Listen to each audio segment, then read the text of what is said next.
Hey guys, I'm here with Robert Caldwell. Thank you so much for joining us today. Few questions. What cigar from your line is closest to your heart and why? Anastasia, hands down. Well, that's a tricky question. From a regular production line, I'd say Eastern Standard. It was a cigar that, it was the last blend that I completed, but when I completed it, I said, this is perfect blend for my palate. So that's my first love on a regular production basis. And then we have Anastasia, which is a very special project where we produce as many cigars as we can, regardless of quantity. So we've done 3 iterations now of Anastasia. The first Anastasia, the green label, that's really my baby. So that's the cigar that I hold closest to my chest. Unfortunately, we stopped making it 10 years ago. Yeah, beautiful, wonderful. For those who haven't really dived into too many cigars, what line from your range would you recommend? I would probably start with Eastern Standard also. I think that that's a very unique cigar in that a lot of cigars that fit into that profile, being like a Connecticut shade or a lighter wrapper cigar, oftentimes are gonna maybe lack a little bit of the intensity or the dynamic that would draw somebody in to be a cigar smoker. So it might make them curious and then they come back and they try some other wrappers, and that's what really engages them.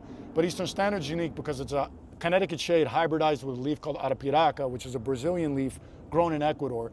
Arapiraca is a very full-flavored, very rich, dark, aromatic tobacco, and when you hybridize it together with a Connecticut, it gives you the effect of the Connecticut, so it's mild to medium, creamy, smooth, nutty, delicious, but then it's got the richness and the depth coming from the Arapiraca. So to me, that's really a spectacular blend of ours to start trying, to try for any new consumer, because it would lead them, I think, to be more curious about cigars in a general way, because it's such a dynamic cigar.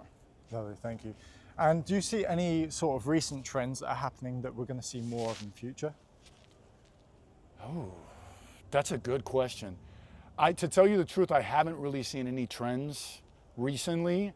I think during the pandemic period, there was so much new stuff and like a lot of brands that started following other brands that were having success during the pandemic. And I think kind of the top blew off on that a little bit and guys kind of went back to basics. So the trend that I see now in that regard was pre-pandemic, you had this move towards higher intensity, higher nicotine, more spice, larger ring gauges.